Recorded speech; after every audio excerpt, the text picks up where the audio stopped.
for survival, and Ethiopia allows them to stay. What does religion do? To show you that you can't separate religion and politics. What does it do? Do they get to Ethiopia and respect what they find in Ethiopia in terms of what those people used as their spiritual tool? I don't want to say believe, because there's no belief in spirituality. Remember to ask me that before we end. So, do they respect the spiritual tool of Ethiopians? No, they want to convert them.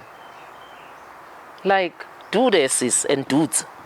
You have no land. You've been chased away from your own land. You are here as guests. Now we are here and you are beginning to tell us that your God is stronger than our God and superior to ours. But you are refugees here. That's religion in action. You can't separate it from politics, because in the end, religion wants to be a superstructure. It wants to dictate to government how a system of governance should go. When Islam is at its peak, what does it do? It invades. How do you think Islam was taken to all the Gulf states, to as far as Asia? As a matter of fact, what is today, it was Constantinople. Before that, it was the capital of the Eastern Roman Empire. It was renamed, what's the capital of Turkey? Istanbul. Istanbul, exactly. How did it become Istanbul? Constantinople. Yes. How did it become Istanbul? Through the sword and bloodletting. Conquest. Can you separate religion from politics? No, religion is a political tool. Christianity, the first Europeans to arrive in, I said, was the Portuguese and the Spanish.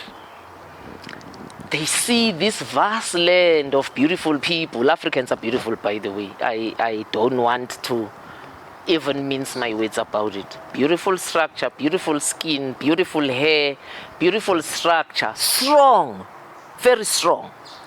They see all of this endowed. The soil is fertile. We are truly the promised land of milk and honey.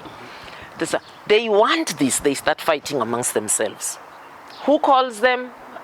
Just check the date properly. I think it's 1488. Who calls them to order to a meeting? The Pope.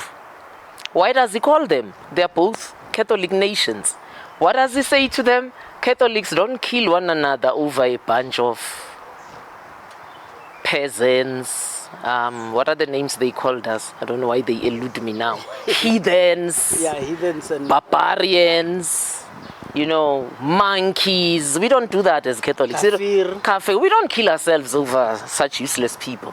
So we're going to come to an understanding. It's called the Papal Bull. I think it's 1488. If the date is not correct, your listeners... 1488, Bartholomew Dias lands. Yeah. But yes. Yeah. So he says to them, you Spain, I give you South America. Why do you think that in South America is about 80%, I haven't counted, but should be 8% or more, the colonies there were all Spanish. Portugal was supposed to take Africa. They ended up with 5. Angola, Mozambique, and 3 islands. Sao Tome and Principe, Cabo Verde, Guinea-Bissau. Why did they end up with 5 when Spain had so many? Because the Portuguese started having competition. The British then came on board. The French came on board. Whoever came on board, you understand? And the British weren't even Catholic, so the Pope couldn't call them to a meeting and have this internal arrangement. The French were Catholic. That's how they end up getting the bulk of West Africa, actually. Now, again, I say to you, why did the Pope call them?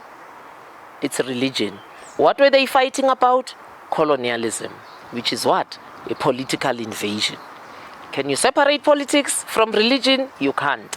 But look at the scramble of Africa also quickly before I bring it back to you.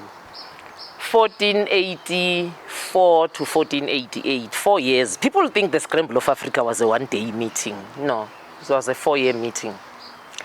Who came together? All the leaders of Europe. 4 months. 4 years, 4 months. Somewhere there. Okay. Yeah.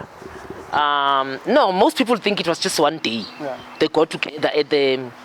around 4 months, I think. No, 4 years. 4 years? Yes.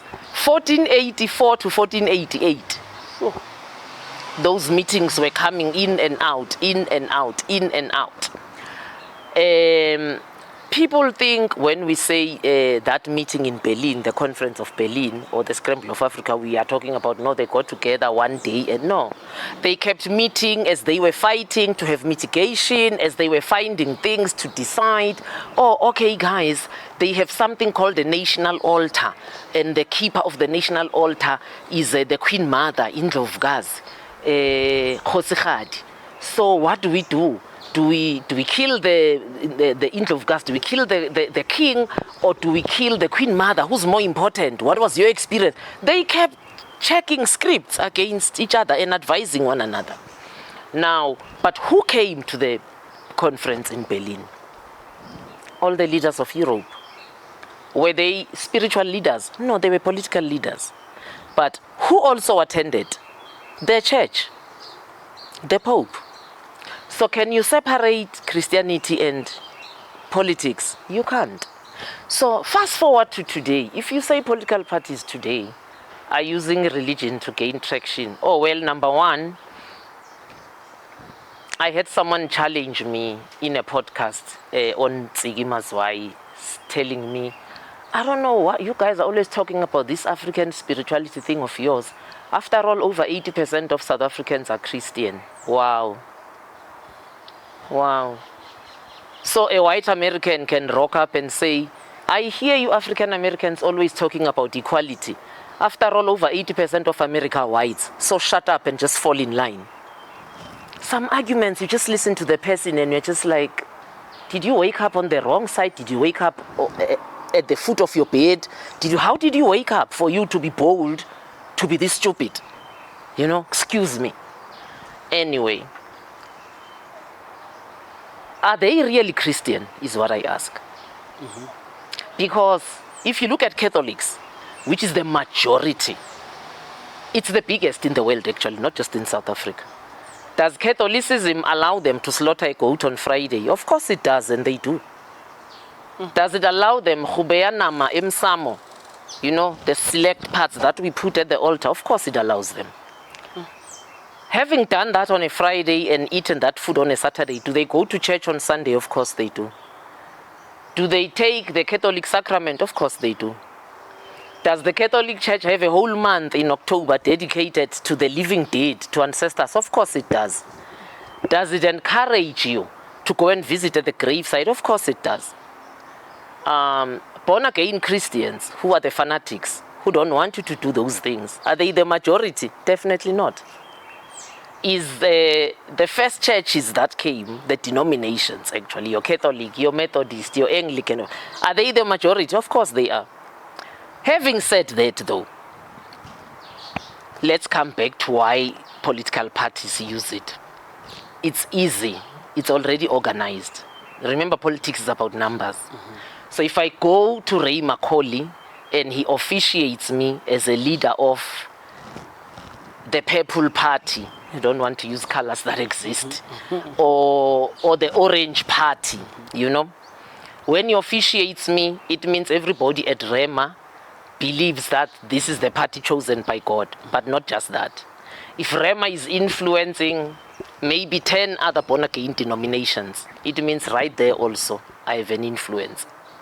If the Bishop of South Africa blesses me as the leader of the Grey Party, and the bishop is Catholic, it means right there Catholics believe, okay, this